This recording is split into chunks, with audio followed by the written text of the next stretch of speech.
It's a very special episode of Kiddush Club, and just to introduce it, the Jewish podcast world is a really small world. And when we have another podcast with us, like that is the best case scenario for us. So we're today with a person that, well, two guys, but one of them is known as Clappy, who also is known by Izzy Rant. It used to be Izzy Rant. And my co-host, Frank, decided to change my name to Clappy. He says it's more happy. By the way, I do a smart move. It really works. Smart move. Works. So we're also here with Moshe Frank. They are the hosts of the Frank and Clappy show. Thanks for saying Frank and Clappy. Clappy and Frank show. It's Clappy and Frank show. Okay, all right. I'm entitled to that small mistake. No, you're actually accurate. So yeah, right. Of course, you would feel that way. First of all, thank you so much for having me on your show. Mm-hmm. I'm gonna give some name dropping. I was in a Pesach program. Ooh. Morocco? Was it Morocco? Heimische place, beautiful Heimische place, upstate New York. Okay. FFH, and I bump into Yaakov Wenger. Ooh. And he's like, "I love your show." Blah blah. I was on his show, kind of Kosher Money, his brother's, the one that his brother hosts. Sure, Kosher Money's tremendous. And he tells me, "Clappy, you have to go on other people's podcasts." He's like, "You're not going on other people's podcasts." And I said, "Moshe tells me we have an invite from Kiddush Club." He's like, "You have to go on Kiddush Club. What are you waiting for?"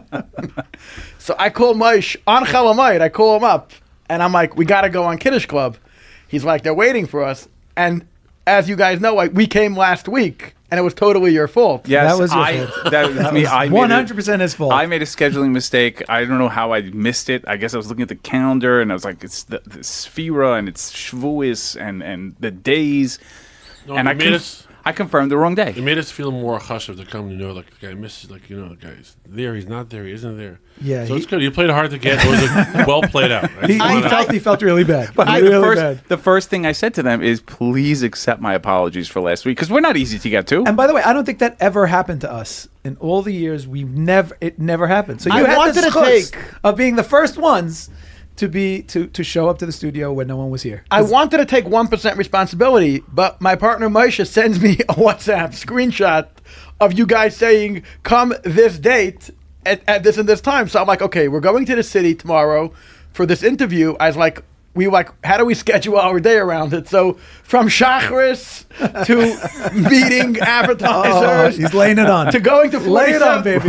We I got left. all It was 100% him, not me. By the way, they let me know all of it ahead of time. I already got all the guilt. I really felt terrible. I love it. We were it's on so 47th hard. Street, rushing people that we can't speak to them because we're going to do it. By the way, you know what an idiot you feel like? You get to the door and you're like, "Could you buzz me in?" And you're like, "Buzz you into where?" I'm like, "I'm at your studio." And you're like, "What?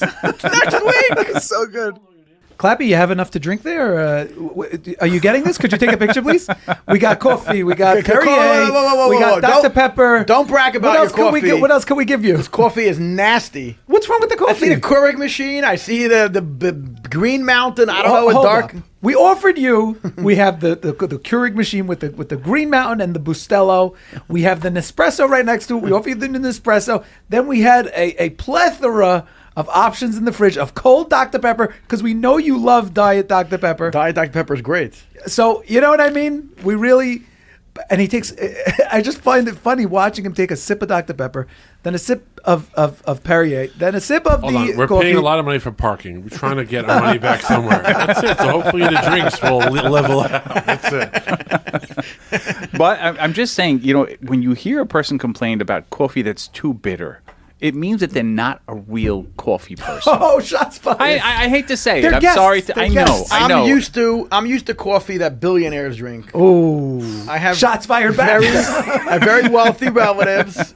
I'm not. I don't have that necessarily enough wealth, but I have very wealthy relatives who get this brewed stuff in some barista in Queens, sweet clear. I think it's like $100 Sweet for leaf. sweet leaf. It's like $100. Wait, for, are they paying us for this? Why are we giving? Why are we name drop? No, I'm kidding. It's fine. By the way, we You guys have are Machbet also with we the have name. this, Yeah, I have come this on. Moshe and I have this argument on the podcast. If he says the name of a company I'm like, hey, they didn't pay us for sponsorship. Same. We mention it and we send them an invoice. That's what we do. We need to learn from these men. The truth of the matter is that in as much as you're right, you should have a sponsorship for mentioning a name. Again, it is going to give them a boost.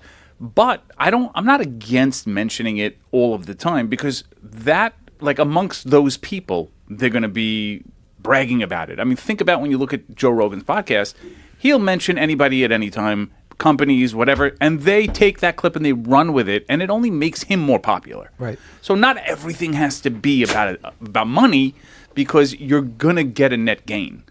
We hope. It's not tit for tat. Right. But we had a sponsor for 2 months, maybe 2.5 months. I was just running through the invoices, maybe about 10 weeks. And now they took a pause. One of my guests came on the show and thought he's doing us a favor. By mentioning him. He was going on for 5 minutes. How Did great. you cut it? No, we let it go. But the company he was mentioning sends me a message. You see how popular I made your show that people brag about my company. I'm like, dude, hey, chill. That's great. That's the opposite side of the sword. Yes. You know what I'm saying? Okay, so back to we cut him off in the middle of the coffee. So they buy the sweet leaf coffee, and you were going to say, Hey, my wife buys this. We get this fancy coffee machine, $500, and it was podcast business doing well. 400 on sale. And she asked my brother-in-law, Chaim's like, oh, get this sweet leaf. It's so good, blah, blah, blah. So she orders it, and it's really good. So now it's like the standard run-of-the-mill. Now my cleaning lady's drinking it all day long. Every time I pass by, she's pressing. And she's not taking the 3-ounce shots. She's doing like 20 ounce. But the better one is when she's leaving for the day, she takes one to go. No. Yeah. She's Living it up. Okay, so that would annoy me. I guess we're all cheap Jews, but you know what I mean? But did you paid full price for that coffee machine? No, $400. It was 25% off. I mean, you were at B&H. You should have been able to get a pretty good deal. B&H doesn't sell coffee machines. Really? So an average day, I get like a phone call from somebody in Monroe. They're like, I want to buy a hair blower, dryer, or whatever. Wait, to your cell phone? No, when I was in the call center. Back in the day when Yeah, you were get when you were. calls, like, So just to be clear, you used to work in B&H. How I long? worked there for 14 years. Wow. Until 5 months ago today. Oh wow! So this is like you recently retired. You know, he makes me appreciate. I don't think I ever worked for anyone in my life, or barely. Maybe Wow. a few months here and there. I got fired within. And he always once in a while, like, I could have been sitting in a cubicle. Like something goes wrong, he's like, Moshe, it's 2:00 now. If not for this, I would be sitting in a cubicle. So he reminds me to have a karasatay for our situation. So is the full-time gig now the podcast? Podcast and Judaica Arts and Antiques. Wow, interesting. What Judaica Arts and Antiques? What wholesale? I buy and sell Judaica art and antiques. I buy at auction houses. I buy and Oh, sell wow. from people's homes right off their seforim shafa. I got into the art business because of my co-host Moshe. Well, at least name drop your website. Let people give yourself the plug. I don't have a website. Oh. I have art groups. So anybody that wants to join my art groups, 917-442-6603, send me a message and I'll add you to my art broadcast. I actually know someone who would be interested. I know someone who buys and sells also. So yeah, definitely. Yeah. So which one is more lucrative? That's the question. They're both very good. Both for sure. We have a very long list of corporate sponsors today. Excellent. The media is more consistent. The book's up one day this. Right, one you day don't that. know. You don't know when you're going to hit this a good point- deal. at this Paintings point- too? I sell paintings as well. Because paintings is a big business. But do you have like old stuff, like original? I Like, sell. Clap, could you give people example of what's considered give you- old Judaica? yeah. Give you an Deal example with- of something. Today I sold a siddur. I'm not going to say the amount because the guy that I bought it off yesterday, it's coming up tracking for today. So it's already pre-sold. Most Right. of my stuff is pre-sold. The first Ashkenaz siddur printed in America is in 1848. So somebody showed it to me 2 days ago. I sent them a Zelle. on you the paid spot. for it. On You the paid spot. for On it the 2 spot, days all ago. day, every day. This goes on every You day in didn't my even. life. What is that? Like you People- didn't even people- price it. Like in other words, you don't know how much. I It's saw gonna be. 3 auction records. Okay. I saw 3 auction records. He told me a price. I sold him the money on the spot, sent it right to his company, and I get tracking the next morning, and it's already sold. I have to go to Flatbush to deliver it. But you sold it after you bought it. He sent me a few pictures. I send it to my customers. I don't know if I told him that's coming tomorrow. Like, well, I'm not going to deliver it anyways till I go to his house in Flatbush next week and whatever. I don't have no rush. My customers let me keep. I have boxes and boxes full of stuff that my customers don't even come pick up. You know. Wow. It's trust. It's a trust business. Wow. How much? We let them know the range of how much it costs for that. I sell stuff for $50. I sell. Well, this I ask people advice on all the Judaica stuff I sell. I have a few like 7-8 people that 7 years ago they would never answer my phone call, but when you buy from them day in day out, they take my questions very serious. So they told me that this could be priced easily between $1,200 and $1,500 based on just for a siddur. For a siddur. It's but the first. That's not even an expensive item. Yeah, I've sold seforim that are a down payment on a house. I'm saying. Wow. And it's not. Like what? Give us an example. I've sold seforim. I have to go through I could pull out my phone and go through auction records, but I've sold some numbers. So you want some wild numbers. No, I really want to know the safer. I'll give you an example. A lot of the seforim I never heard of. Like a handwritten Baruch Bear? Like, what are we talking about here? So a lot of seforim, after I sell them, like I don't even remember that I sold them. I just have to look at the wire and ask my bookkeeper to pull up invoices. I don't even know. But like, really? I sold a safer for $33,000 a few weeks ago. What was it? I'm mixing up a few popular seforim, a Barbanel First Prince and a Shalon Nachas, anything printed in the year Nachas. Tafnun is like considered hot stuff. How come? I sold a Rambam a few weeks ago. I sold a Rambam. It's 4 volumes. It's sitting in the bookshelf in my house. It's the first Rambam with the Kesef Mishnah. The Kesef Mishnah is Rabbi Yosef Kura. I feel bad. My customers are probably going to think I don't value them. Like I don't even remember. It was high numbers. Wow. It could have been. That's amazing. Could have been in the 30s. Wow. You know, there's. Do you have a passion for that? Is that why you're in it? Yeah, I was just going to ask that question because you need to have that. Like So yes. I've tried doing a lot of different types of sales throughout my life that I was unsuccessful because my brother always says, you have to sell yourself before you could sell something else. So when I speak to a customer and I grill them on a question about a product, I say, sell it to me. Once I believe in it, I could get on the phone with a customer and I could be extremely passionate about the product and then sell it to somebody else. Well, that's Stam sales expertise. But the question is, do you have a passion for Judaica? Like, does that speak to you in any way, or it's just something that you saw an opportunity? Like, do you pass by that Rambam set and be like, oh, look at that, and take it, you hold it, so I'm going to sniff it. I'm going to answer. I'm going to answer. He's not well. I'm going to answer the question very carefully. I'm jealous. I want one. I want something like that. I'm going to answer the question very carefully. If there was no money involved, I probably wouldn't be so passionate about it. Really? There's people that don't buy and sell seforim, but they watch the records every single day. Right. They read up the bios. They go to look at it. I have a friend, he begs me to come to Yeshiva University Museum to look through the seforim. I said, Yossi, there's no money. They're not selling me anything. Right. He's like, it's all about the money. What are you, Jewish? So I'm passionate. How about this? A guy tried to get me into selling credit card processing. He called me 500 times and tells me how much residual income I can make.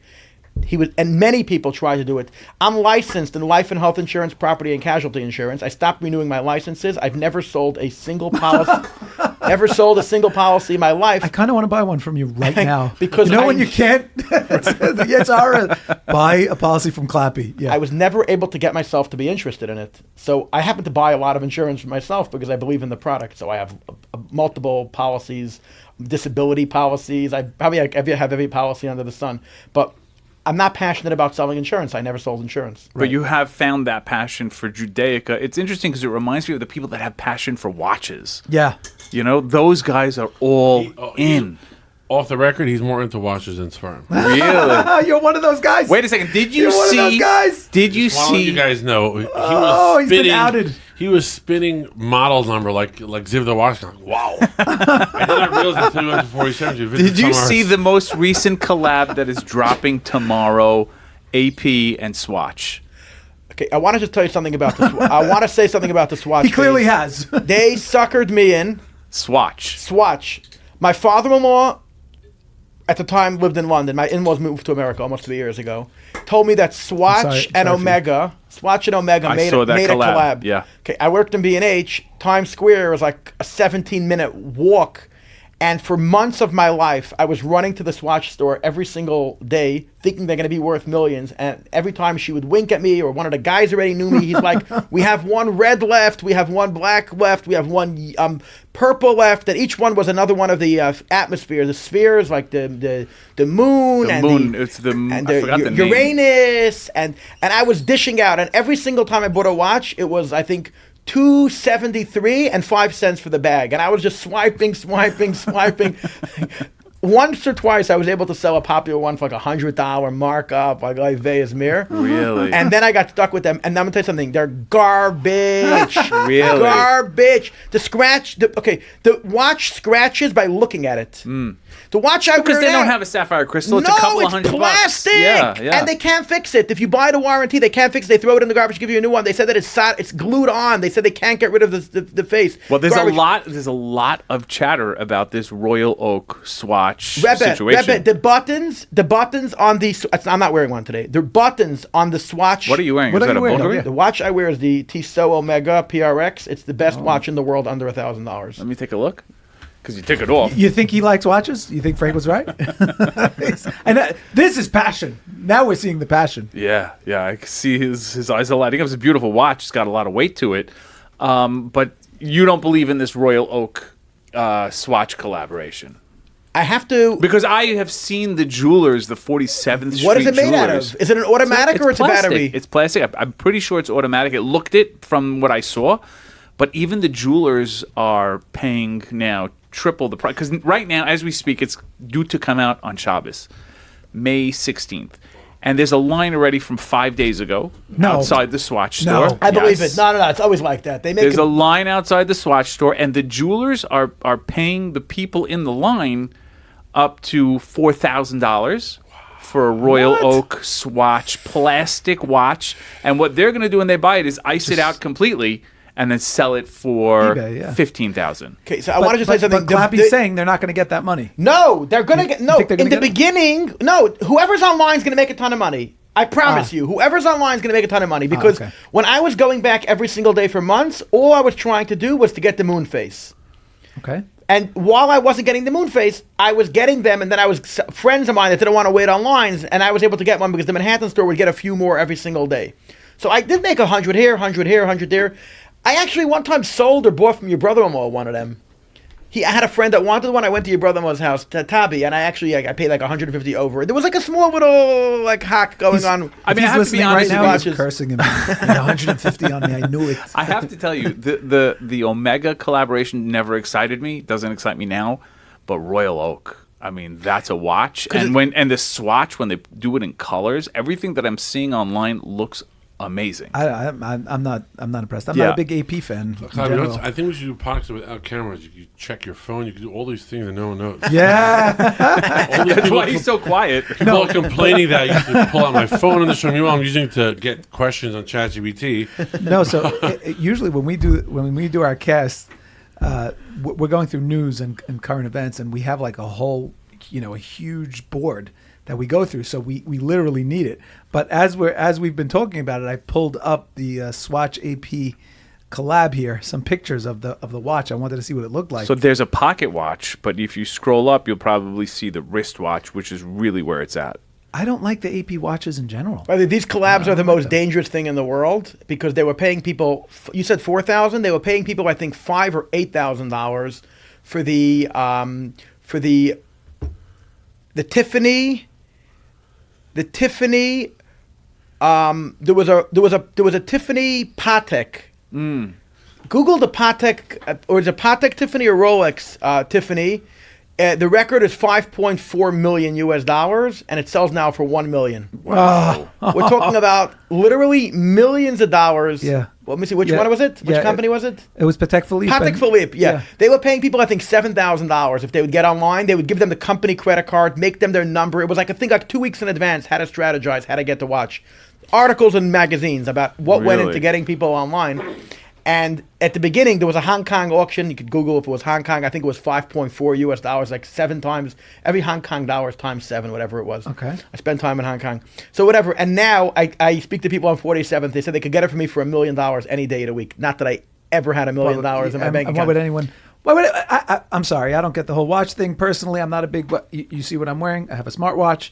And you know what's great about this watch? It tells the time accurately. Unlike your watch and your watch and your... Well, I'm also wearing a smartwatch. But those watches, the automatic watches, I've had multiple brands. I'm not... my chas and I got one. And then I got my wife a gift. I've never encountered any one of these luxury brands that doesn't need tweaking and keeps time perfectly. Doesn't exist. None of these automatics. They're all off by a few seconds a day. Exactly. And then it accumulates. Bro, it is. Why would I want that? It's a work of art, is what it is. No, it's not. It's craftsmanship. Oh, it's not craftsmanship. It is a movement. You could go and could be chaylik on the whole entire world. That's fine. You could do whatever you want. Yeah, but at the end of it, it's these watches, they command the money. Yeah, so what are you going to because- say? You can't get a Royal Oak watch for less than $40,000, and that's in stainless steel. Okay, but it's only worth that because everybody else thinks it. Good. You're telling me? Yeah. Nobody's paying that for your smartwatch, no matter how good the time it tells. You're bringing a Raya from the world that pays insane amounts of money for, a T-shirt. They sell T-shirts for $500, and it's the same T-shirt coming from the same factory in China. We know for a fact. Yeah. You want to name drop? We could name drop. What are they? Who are those guys who make the Hermes? No. The very popular one. Kith? No. Supreme? Lululemon. I know the factory where it comes from. One of my business associates, they get it from the same exact factory. It's coming off of the same thing. One of them costs 10 times the other. Why are people paying? Because people Lululemon don't also care. has quality control, right? They're not letting anything go off the line. No, but the factories that they're getting it from, that same factory. by the welcome way, to the world of marketing and branding. Exactly. Yeah. So don't bring me a proof. Oh well, everybody, it's a work of art. Rolex. It is. It's not. It's It the is. same junk. No, and it it's doesn't not. tell time. It doesn't tell time. This is a hot want it- take, by the people way. want This it- is not. No one's going to be People want the masking watch. to you. They want the watch because it's a status symbol. That's what I believe. Good, and they're willing to pay for the status symbol. I just want to say, I but want to just tell you. it's By the way, nothing- if either of them walked in with a solid gold Royal Oak, it would be a different conversation. However, Jewish men They wouldn't cancel our first show. So from Ashkenazic Jewish men do not wear jewelry. We don't have nose rings. We don't have tongue rings. We don't have rings. We yourself. don't even wear marriage bands. We don't wear You haven't bracelets. you haven't seen this guy on the necklaces. weekend. So the gets only crazy way, on the weekend. the only accessory. A rich developer, nursing home magnate, cash advance Right, guy. that's all he has. The only thing you could wear is a fancy Right. watch. Right. Maishi and I interviewed a guy 24 hours ago or 48 hours ago. It's aired 20 minutes ago. We put it up on our Clappy Frank show. Who's the guest? He's Maishi. What's your friend? What's his his name? name is Dov Glick. He made him From Australia? no elevator business guy. He's in the elevator business. And he's Okay. talking about not spending too much money and not floundering and spreading wealth. And Maishi's like, hey, how much is that watch you're wearing? He's wearing like a $60,000 gold watch. What was it? It was a day date or a gold day date. Rolex. Rolex, Like a you good know. Jew. He caught him in the act. Right. So at the end of the day, it is a status symbol. Yeah, And it gives people an idea, sadly, of who you are when you walk in. that's why I'm against Okay. the whole thing. Listen, I it think is external. the whole reason we don't wear jewelry. Clappy just said, we don't wear jewelry. We don't wear, right? None of us have any What's the jewelry. reason? What's the reason? Why don't we wear jewelry? Halacha. Okay, so the only thing that's acceptable is what he's saying is the watch. It's Naval B'Shus Atayra. That's what it is. No, I don't think That's so. what it is. I had a meeting this morning to 5 down. I had to take the picture. A guy I was meeting with. Here, check this out. You see what type of car it is? Mercedes. What type? Maybach? Maybach. Maybach. yeah. Maybach SUV. And then with a driver. Working on a sponsor for a podcast. And look, my car right behind. What is it? I can't The see. minivan. 2015 Toyota Sienna. I said I need to take. During the meeting, we walked out for a second. I quickly snapped a picture. I just wanted the contrast. Just right, the Driven dichotomy. By the way, Maybach's another perfect example. Yeah. Another perfect with the example. driver. It's the same car. They literally, Mercedes takes the same exact car. They add a couple of bells and whistles, and then they charge you another $100,000 for it. So I want Engine, to. they don't Maybach, soup I up the wanna- engine or something? I want to make an interesting observation. When we go to the gym every day, we do the Stepmaster. So I just get. Whoa. You guys exercise together? We go to the gym every single day. Wow, bro. We are. Stairmasters. I don't we know. should do that. I know. I'm enough of questioning you, our though. whole I partnership, see our enough of you. relationship. I'm watching this guy on cars. His Doug Morano or something. Millions and millions of followers. He does car videos.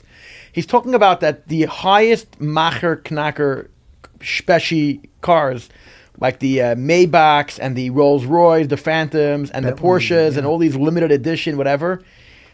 He says the numbers are just sick. Because with the watches, a lot of them go up in price, and they're limited edition ones. Right. They're worth more money day one, so you made money by getting accepted to get the watch. He says the cars are the opposite.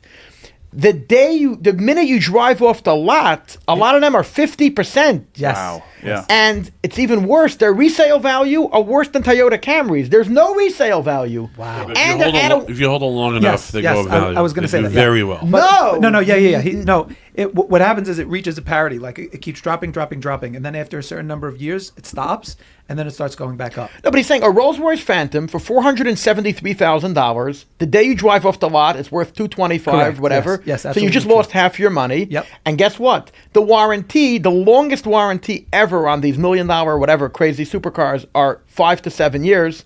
Right. And after 7 years, whoever buys it is like a real Yitzhadif an idiot because you can't even service the parts. He Right. says some of the parts are impossible to find. You need boutique shops that can make them for you. Oh my It's a God. money pit, complete money pit. Yeah. Yeah, listen, you have to be thankful that you're not that wealthy. That's what Come Clappy on. said it Yeah, originally. yeah. Hashem, you want to give me that in a sign? Are you guys ever going to down go for it. public, or what's the plan? Whoa, how did I don't know. That I was thought a- we're asking the questions. That was a What just pivot. happened? That was a pivot if I ever saw one. Wow. Are you guys ever? You're not sure, or after your So- kids finish your duchem? See, he's a got a while, though. perceptive guy. Got a while Also, for that. you know, you have to remember that we traffic in very different content than you guys do, right? So our podcast is a lot edgier.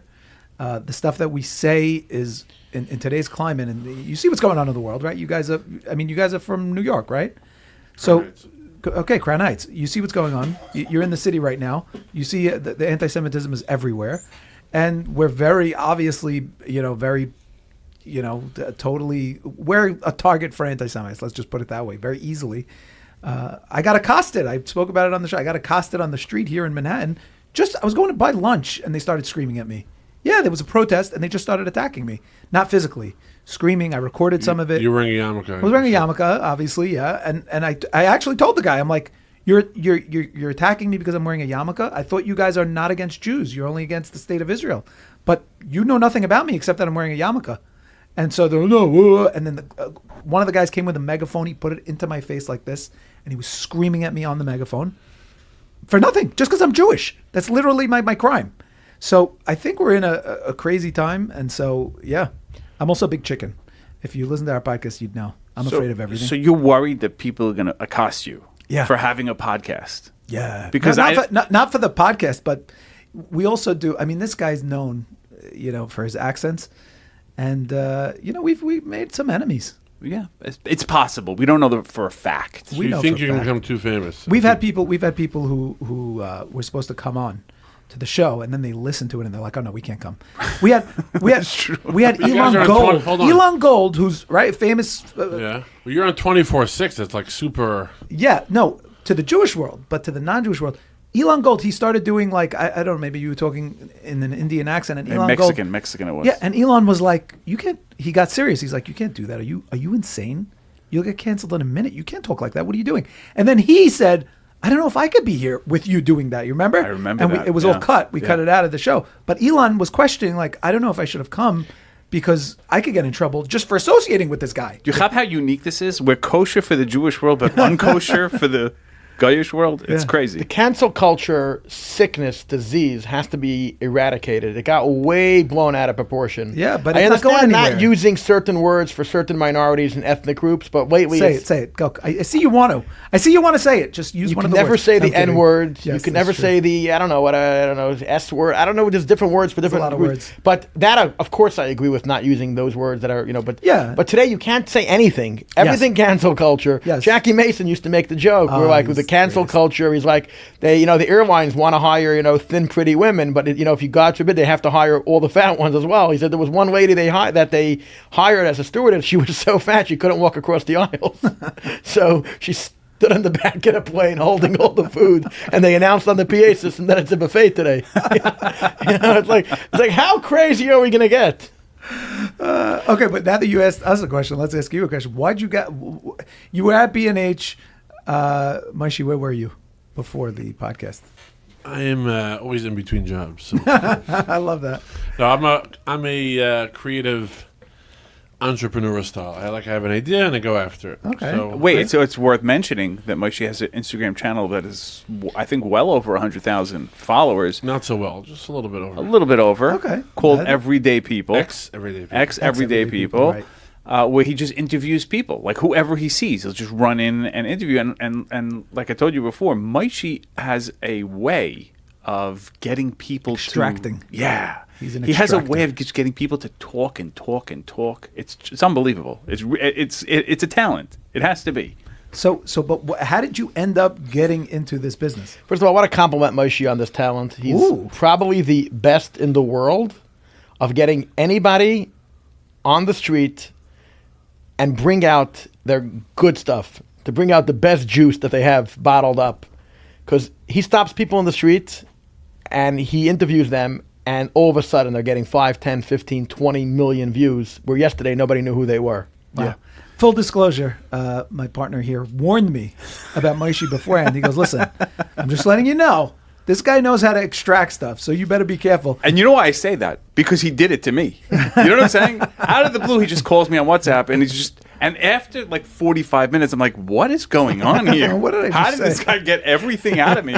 Because I don't really volunteer information. No, this guy's the most private person I know, by the way. Him. Yes, absolutely. Yeah. But he does a lot of public type of work. So that's what's funny. Like, Yeah. Eventually, it's gonna Gonna crack. catch up Gonna with catch up. No, he's the type of guy. No, this It's is a true. secret what he does for a living, but he does. Besides super public products, he does other public things. I'm Yes. not saying anything. It's true. no, But no, wait, no, to no, be he's- fair, no, no, they're all he's- side hustles. He's a private person in his private life. How about this? We're in shul, and he's not in shul, and so I know he went to Mexico because we do the podcast together, but I'm not allowed to tell anyone. So people are like, "Yeah, you know, where is he this week? I don't see him in shul." I'm like, I don't know.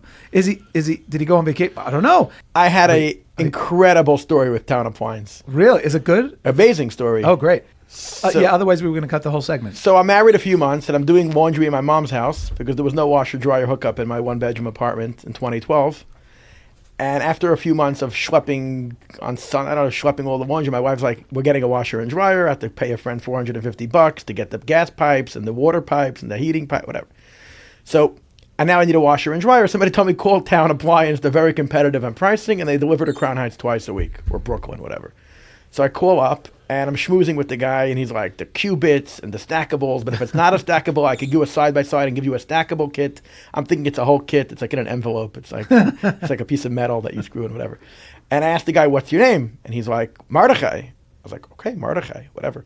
And then over the next few years, anytime I need to buy anything from Town Appliance, I call and I say, "I need to speak to Mordechai." And they always like, "Why?" I was like, "I need to speak to Mordechai." He gives the What's guy it to you? Just give me Give me him. Mordechai.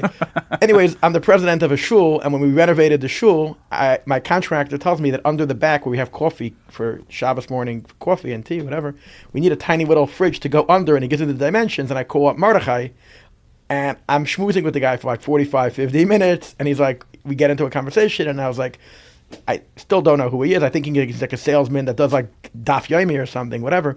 And we're talking about the expenses of life. He's like, I know, I got to help my kids and yeshiva, whatever. I was like, are you able to help them on the salary? He's like, we try our best. I was like, how long ago did you start working here? The kid, sir, he's the owner. He's the owner of Town Appliance. And every time I need a $200 air conditioner, You keep talking. I'm shooting. And he... By the way, this is the perfect time to plug Town I'm Appliance, telling which you- we have to do. I'm Yes. just telling you that when I see a truck that says Town Appliance, I'm like, the guy has been being harassed by me for years and never said, buddy, I'm the owner of the company. Seid mir gesund. Talk to Yachliente instead of me. And I felt guilty. Actually, I stopped asking for him. He appreciates it. And by the way, Chevra, that story, by the way, this is a great story, I got to say. The fact that the owner was dealing with your $200 requests, it goes a long way in explaining the culture of the company. They're like super helpful. They have everything that you could possibly need, and there's no reason to go anywhere else. Townappliance.com. There you go. The link will be in the show notes. Yes, absolutely. Talking about electronics, which phone do you have? I never saw that phone in my life. The listeners know. This is an Oppo Find N5. This is a folding phone. Not like your iPhones. It's the same size as an iPhone. Exact same. It's got a better battery, and it's got a big fat screen. Yeah. I just want to point out that the how last gorgeous person, this is. the last person that had that phone, things didn't end too well for him. That was Nicolas Maduro had that phone. Yeah, it's a fact. He doesn't have it Fact now. check true. Hold on. Doesn't have it now. Moshe, you go visiting him, no? He recently started playing music in prisons. Oh, hold up. Wait, you thought now? What's crazy is that we were going to go this whole thing, and this I'll was never going find to this come out. up. Right. All right, I'm just making sure. No, I am a musician. What do you play? I play piano, sax, and I'm a bal tefillah. Whoa. Wow. It's a Frank thing, I whatever. can relate, yeah. And I played last Last Thursday. week. I played in the Brooklyn, Brooklyn Detention Center, yeah, where on Maduro is being held Second Avenue. with and together You're a with Diddy. liar. yeah, 1 second. Was Maduro in attendance? he was not in attendance. He heard I'm not that good, so he opted out. He said, I don't want to hear that guy. He said, I suffer enough. I don't have to hear his music. But I did play it. And I'm going to continue. Wait. You think you can ever see him? Like, first of all, did you ask, like, where's Maduro and why isn't he here? I was my first time there, so I was just trying to behave. Right. They're very into the rules. Are like, Yeah, I imagine it's a strict they're atmosphere. very tough there. So I'm just first time I'm behaving. So Wait, what made you decide to go to a maximum security prison to play music? It's not a maximum security it's prison. holding- It's close all. enough. No. It's not a real. It's not actually a prison, right? It's a It's a holding, federal whatever it's called. holding. Yeah, but right. there's people that are stuck there for years. For Yenna, you would think it's for a No. few days. It's not. People are there for Until like. Diddy was there for like 2 years. Yeah. No, What are you doing there? You know what I was? Why are you Are going there there? from people there that you're trying to, like, be There are. Makarev? Don't I'm answer there that, to it's be Lashon Hara. Mesamech Yidden. It's nothing to do But with Yidden, there's Makarev. Yidden? There's no upsell. Is It's there- just He can't say names. There was 3 people that he told me that were there that were quite famous Jews. Really? No names. What? No names. anyway. Okay, the wait, point we're is, I'm gonna there to pause this. Mesamech Yidden. What? He We'll wants pause- to get the we'll pause the names. cast and you'll give us the names. No, I was there just. I noticed I keep on driving by this prison, and I'm always telling my kids, "Oh, you see that prison? This guy's there and that guy's there." And then eventually, I'm starting to feel guilty. Like, why can't I just like volunteer? When I was in Shiva, Chabad guys, we do a lot of prison visiting. Clappy himself did a month or 2 I've been months. to at least 50 prisons. Really? Yeah, it's at like least a Chabad 50. thing. You just, Virginia, West Virginia, Maryland. I crisscrossed for 7 weeks. I've I've never been- even seen a prison. So I was crisscrossing actually Virginia, West Virginia, Maryland. Me and my friend, we crisscrossed those states every day, going between to 1 and 4 prisons every day for like 6 weeks. Amazing. And one Friday we drove like to the tip of West Virginia. I think it's the capital, Morganville, West Virginia, and we get to a big campsite. It's like minimum security.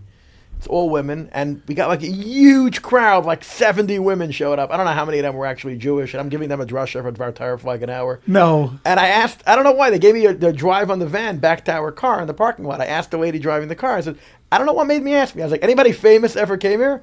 She's like, Martha Stewart. She's like, you don't even know the media, the attention we She had. loved whatever. you, Dvar What Torah. is this? She gave business classes to all the prisoners. Oh, that's nice. She was the model prisoner. Of Model. course, While she of was course. there, she couldn't do anything. But after she left, she used to send turkeys and linen from her bed linen company. that's nice. She said, like, she really, like, it was amazing. I tell you, that's the part of prison that kind of rehabilitates people. Like, Yeah. Martha Stewart was never giving business classes. You know what I'm saying? You throw her in a prison, everybody just wants to do whatever talent they have inside, No, it it's- suddenly comes out. What an opportunity! Like to be in prison with Martha Stewart, a hugely successful. I mean, businesswoman. probably most of those ladies are not getting out. You know what I'm saying? It's not like they're going to go that's- ask it's a Martha minimum Stewart security. for a It's job. minimum No, so security. people that serve 25 years already in maximums, and they're about to, like, get out, the last year or two, they get put into this camp, a minimum security. At that interesting. point, they're not such a risk. Right. Interesting. You know, it's Chabad does all that type of work. And as an aside, you know, when I look at our own guest list and our guest episodes, I want to say that most of them are Chabad Yeah. people. It's interesting. Isn't it crazy? Really? Because Yeah, Chabad it just happens is, to be that they It's were not all that it Chabad, happens yeah. to be. Who else? It's not that it's not by chance. It's that Chabad will take any opportunity to put out the word Yeah. about Judaism and about Hashem Rabbi and about YY as goodness. an example. Was he our guest here? Yes, he was a guest. Wow. Rabbi Manis Which chair did he sit in? Friedman. This chair? No, actually, We went to him.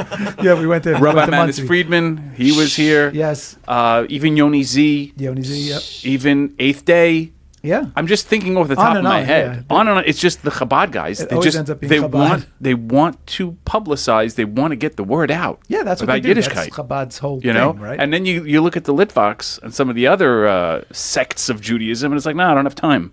Yeah. You know what I'm saying? But that's why you have different flavors.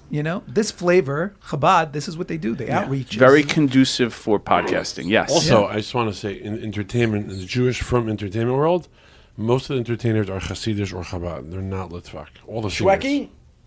Or Sephardic. Litvaks are naturally, they're more inward. Yeah. You'll see all the singers. Introverted. Introverted. You see all the introverted, choirs. yeah, The choirs where it's blatantly obvious. You go to the Simchas, every single choir is Hasidish pace. Like, I'm thinking about it now. I'm actually singers, I'm trying to MBD, disprove you, and I'm thinking in my head Avram like, Fried. yeah, Who are the big guys? yeah. Morty Shapiro. Is the exclusion. Right. So, Benny Friedman.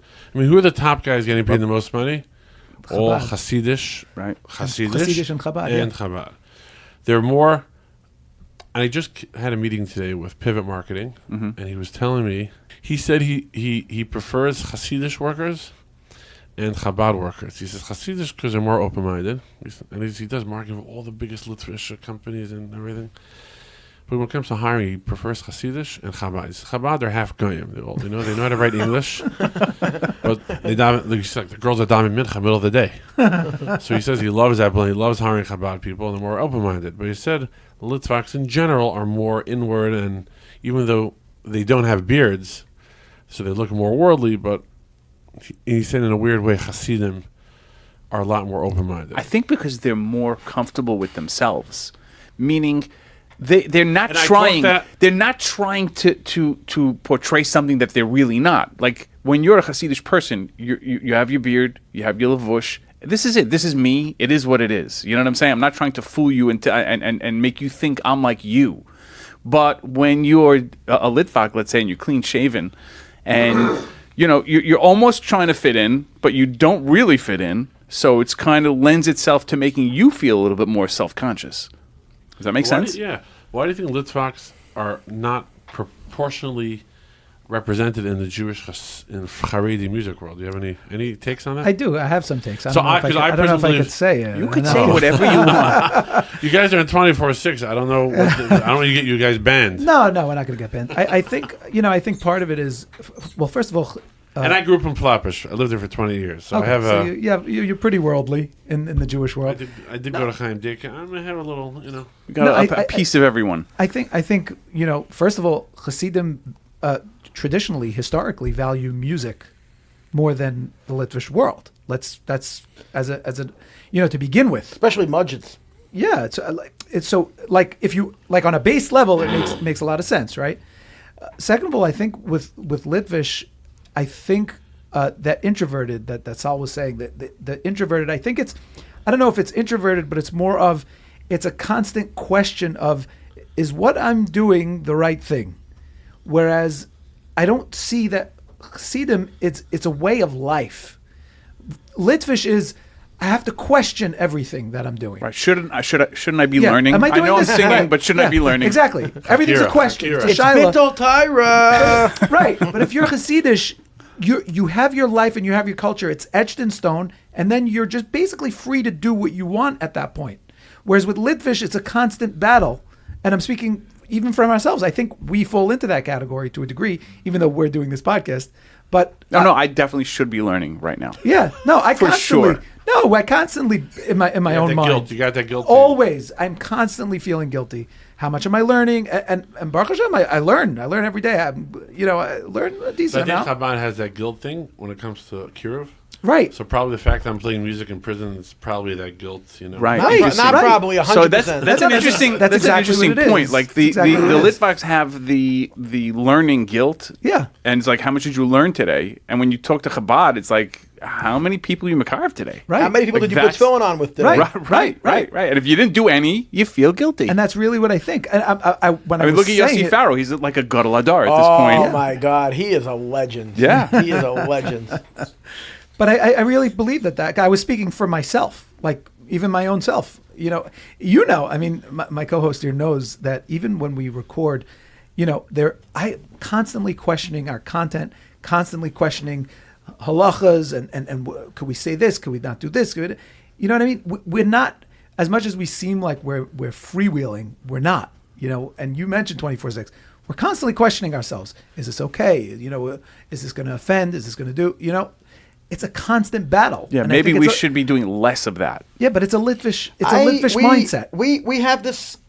We are dealing with this question every single day, on what type of guests we should be having on our show, Right.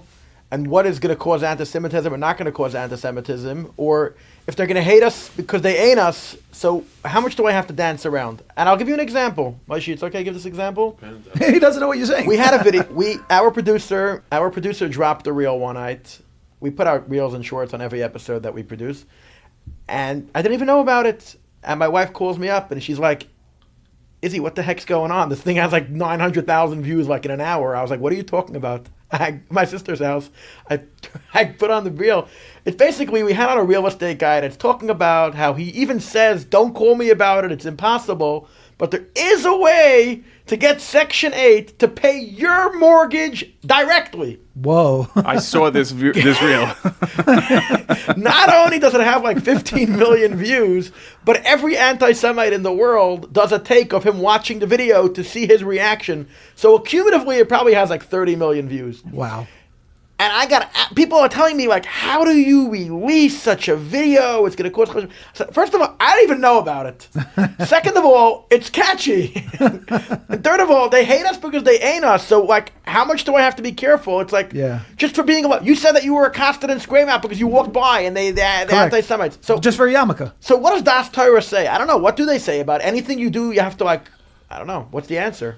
On that note, I do want to say that me and Clappy have the most viral From videos in the world. Do you really? Yes, by far. You ever see any of the From guys go viral? Yes. Who? No, are there From? Off the top of my head, pressure. Off the top of my head, I want to say the Meaningful People clip with Amari Stoudemire went insanely viral. Yeah, that was pretty viral. As viral as ours? I don't remember. I can't, like, I don't I'm telling measure. you, I'm telling you it's What's not. the clip? Where he was talking about, like I think Nachi was asking him, what do you find to be the biggest challenge now that you're a From Jew, because he did convert, I didn't see it. You saw it? He's You didn't see it. talking. Me And and Clappy didn't see it. It was so a couple viral. of years old already, and he says Shmir Sinhaim. He's like, that's the hardest. I don't thing. know if that was so. It was viral in the Jewish world, but was Maybe. it viral? Maybe in the, viral in in the the world? world? I want I to don't tell you know. another thing I'm battling in the last 10 years, being on social media. Moshe and I talk about this a lot. Going viral in the From world always means that you're being shared on WhatsApp groups. And Correct. there's no statistic on how viral it really is. we know that. We That's know true. that. Absolutely. So- you can't be in this business and not know that. Yeah. So no, I'm just saying, like, I used to put out stuff, like hold my phone and say, Trump went down the escalator and CNN is lying about what happened. People were in the crowd. I was there. There was 1,000 people and they said a room full of people. I don't know. I don't want to get sued by CNN. I don't You know. were there? No, I don't even know which I'm talking about. But I'm saying, Wait, were you actually there when Trump was going down the escalator? I No. started making a lot of videos that day, June 15th. Video or audio? 2000 Both. Both. No, but what I was saying was that I used to put WhatsApp stuff, and people would say, "Oh, I saw it," but you couldn't track it. Right, you can't track it, yeah. YouTube, Yeah. TikTok, Instagram, Twitter. Yeah, at least you get some recognition. In the Hasidic world, they don't go on social media platforms. Right. But Or stuff listen, goes should we viral. talk- No. What's the liquid deal? They do WhatsApp or no. no WhatsApp? Some do WhatsApp. Social media, no. In the deep in the Hasidic world, they just do emails. Right. You know what I'm saying? That's how you know you're really viral. Yeah. You know what I'm saying? You get an email of a clip, then you know you've made it. I want to say something. When somebody tells me email me, I know I'm never going to do business with the guy. Because when I meet a guy and I rip out my phone and I start showing him stuff and I WhatsApp him pictures and a minute later he's WhatsApping me back what he owns and what he collects and what his grandfather used to give him as bar mitzvah gifts. If somebody says send me emails of stuff, I know it's like we're not doing business. I've had an exception. One of the artists that I sell, and Moshe sells a lot in his own gallery, that's a popular Chabad art. His wife just died. He died 30 years ago. Zalman Kleiman. A guy from a faraway state said, I heard you sell Kleimans. Could you email me every one of the Kleimans you're able to get your hands on? Mm-hmm. And I was like, and I wanted high res, and I should be able to show it to people. He told me what file size, and I was like, I told my wife, I was like, Chani, I think we're going to make money, but this is so annoying. Like, if I have to open up an email to make... I think it's a new way of saying the checks in the mail. Email me. Moshe and I went to At least he didn't say fax me. That would have been great. Moshe and I went to a Chassidish guy's company. I'm not going to say who it was. We tried to get marketing dollars out of them for our podcast, and he's like, no, I deal with my own marketing agency. I was like, what has the marketing agency done for you? and his brother is in the same big office, runs up from his desk and he says, "They just sent me business cards." I said, "What? Business cards?" I was like, "What do you do with them?" He's like, "When I go to trade shows, I'm going to give people my card." I said, "Buddy, if somebody gives me a business card, I look for the Straight nearest in the garbage garbage. can." So, I don't know. The world's changing. WhatsApp is things happen really quickly. Yes, everything's moving very quickly. What other yeshivish approved podcasts exist? I'm just wondering. That's a good question. I don't want to be mean, but people stop me in the street every day and they're like, "Do you watch this podcast? Do you watch this podcast?" And I don't even know most of my competitors. I have no idea who they are. Well, who are the from ones? Well, the Meaningful Minute, of course. Meaningful People. Yaakov Langer, Living L'Chaim. They're all I think all three of those used to be one, and now they broke up. And Kosher yes. Money owns Living L'Chaim. It's the same thing, basically. Yes, correct. So the Langers do their thing. Then They you have like 5 channels or something. right. They have different shows, so it's like a network. Like a What did you Jewish. say, Clive, how our podcast started? Yeah, but did we not even cover it? We didn't No, cover 'cause that. it started with... The podcast started because Moshe Frank over here, my partner in crime, has a channel called X Everyday People. Right. And it was never scheduled. I want to let the world know it was never scheduled. People say, "You guys planned this out." It was never scheduled. I'm heading to the train in the morning, and by divine providence, Hashgacha Pratis, a bunch of the times I'm running on the train, or you literally see me run. I'm on the 3rd step already. He's like, "Oh, Clappy, what do you say about the price of donuts?" Yeah. And a lot of those clips went super viral. Yes, And but Jewish viral. no, on Instagram, millions of views. I don't really? on TikTok, Instagram. No, It's always fun to watch a Jew talk about like prices. You know what I'm saying? About other Jews selling things at It's too in much my money. imagination. Didn't you guys talk about the donut clip? Yes. Yes. So Definitely. that's how I started this conversation. I didn't want to be mean. I don't even know about. I never heard of you guys. And somebody sent me the 9-minute clip.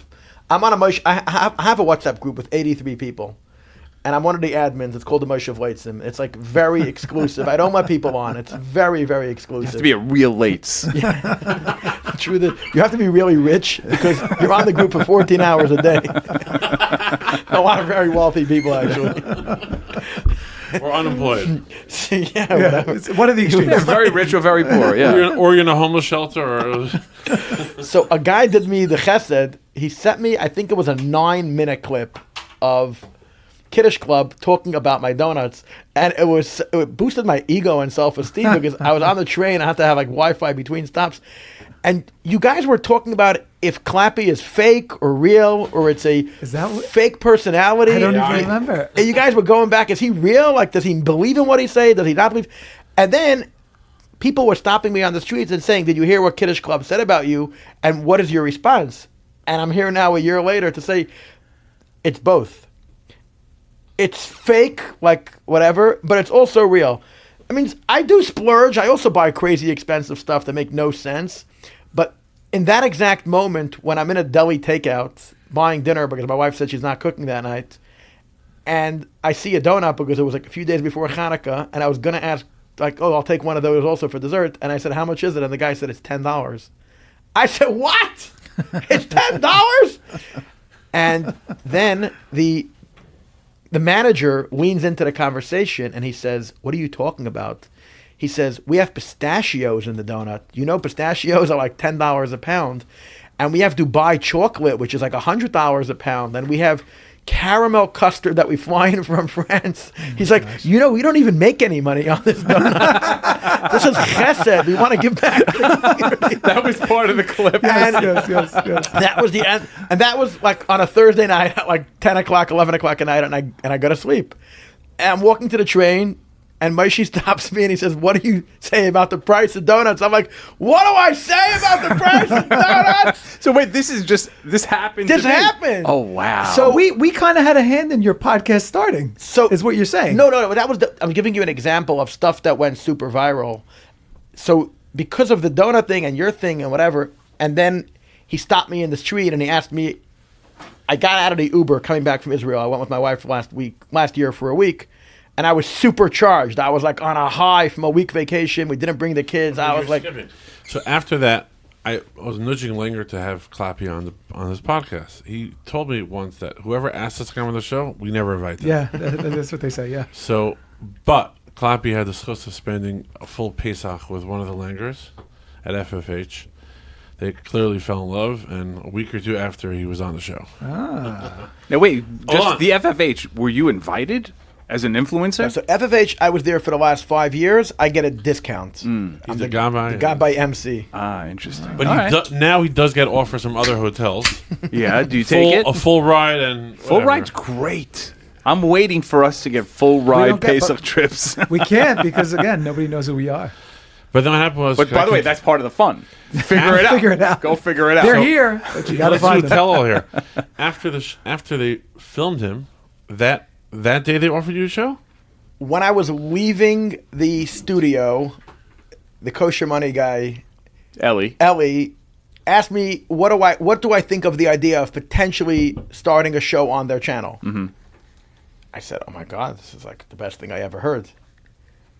And then a few weeks later, we had a few follow-ups, and they said that it's not going to work right now. Like they don't have the manpower for it. Whatever. I don't know. It's totally cool. And I'm very close to them. They're great guys. They're great. So I call up Moshe, and I'm like, Moshe.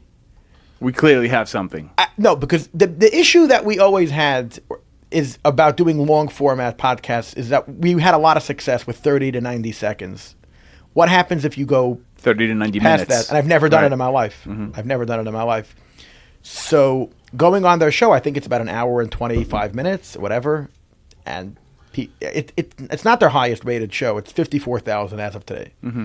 But a lot of the Funny that Gedolei, you're checking it every day. a lot of the I get that. Gedolei Yisrael have like 17,000. He has a humble 54K. A humble 54K. So I told Moshe, we are starting our own podcast. I don't care what.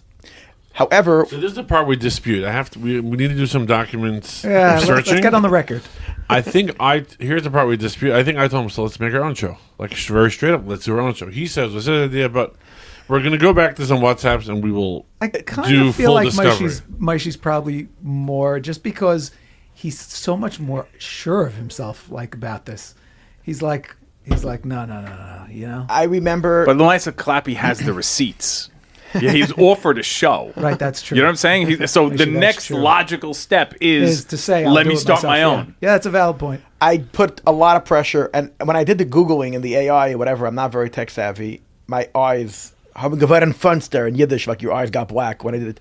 99% of people will never start a podcast. Yeah. Of those 1%, 99% of them will never go to a second episode. Yes. Of the fraction of a percent that will do it, won't go past 5.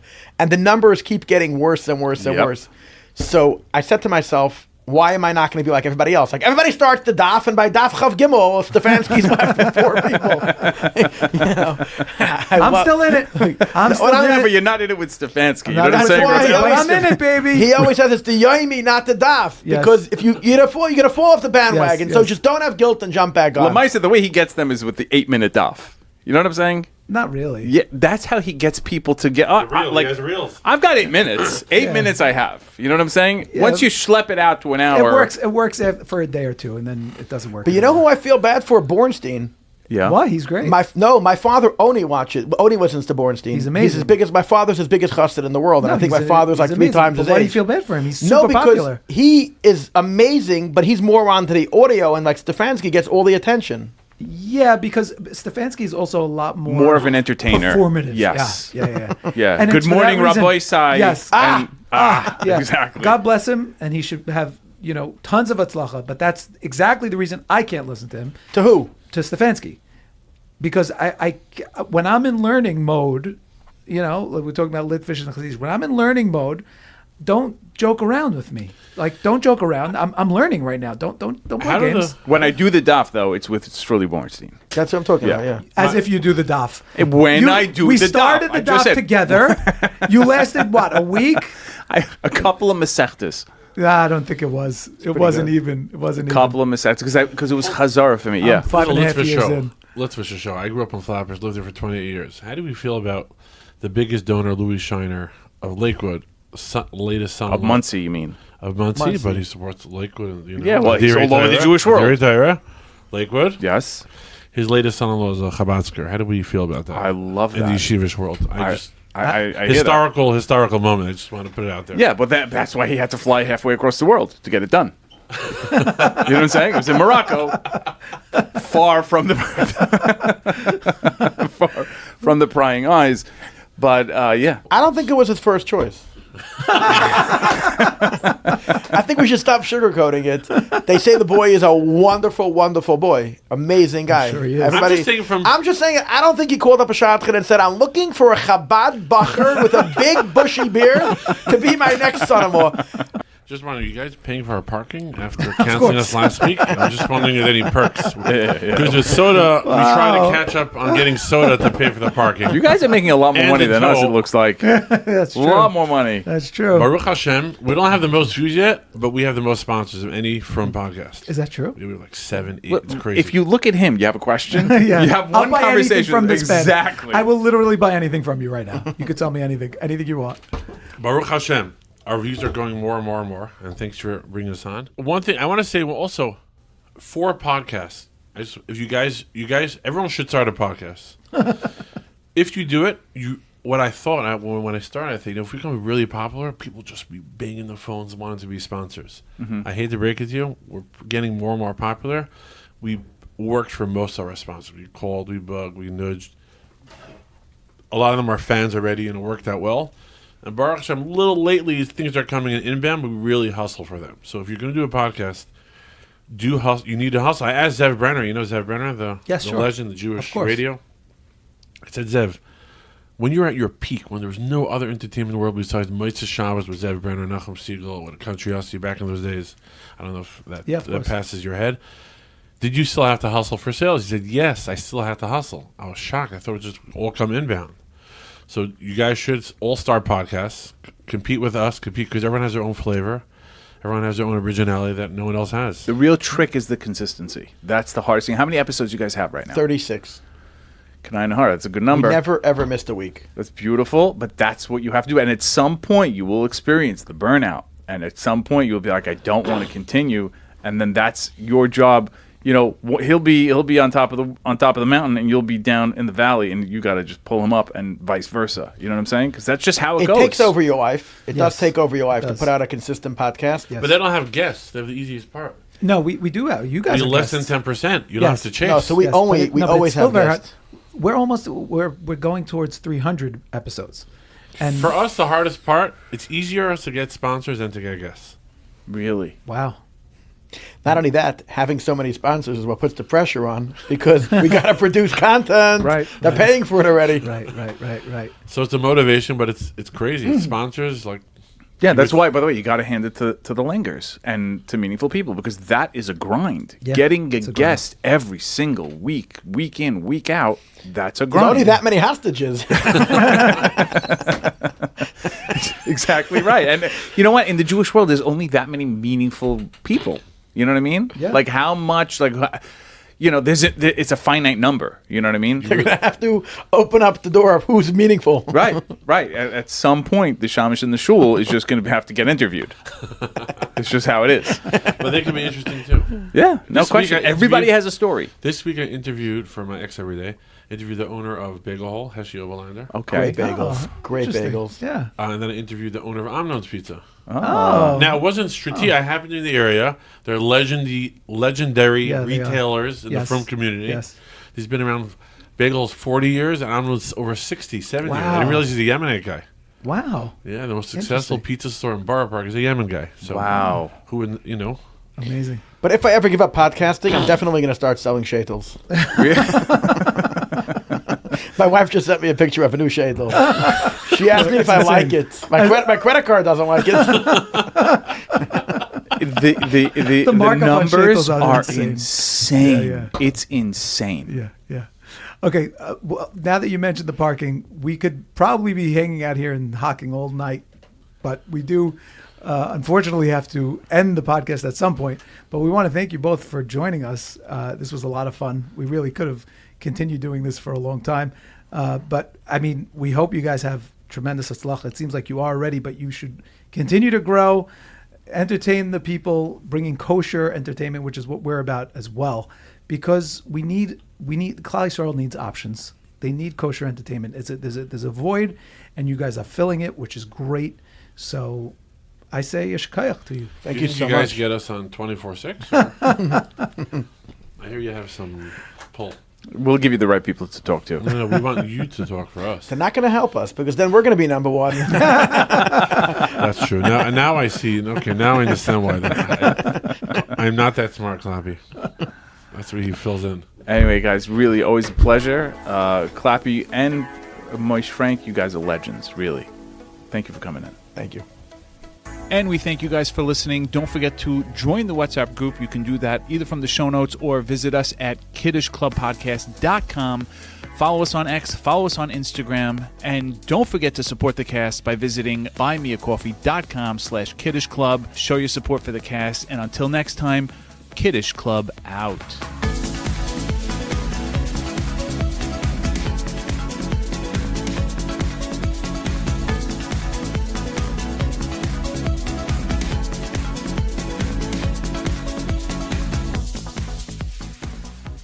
And this episode is copyright Kiddish Club Media.